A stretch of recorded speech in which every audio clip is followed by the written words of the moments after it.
Assalamu alaikum. Brothers and sisters, we are in the last 10 days or nights of Ramadan.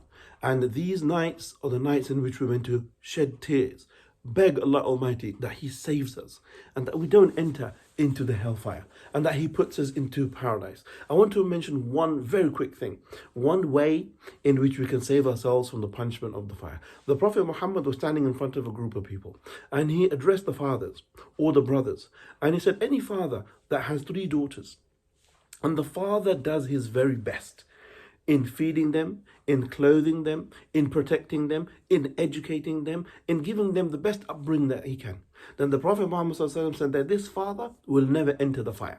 When the Prophet said that, a man was sitting there, he jumped up and he said, "O Prophet of God, what about somebody who has 2 daughters?" Because he had 2. The Prophet said, if you have 2 and the same.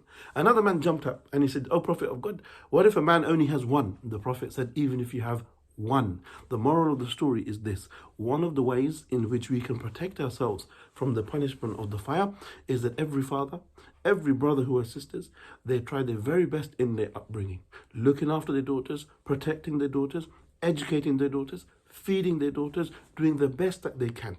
The results are with God, of course, we don't know.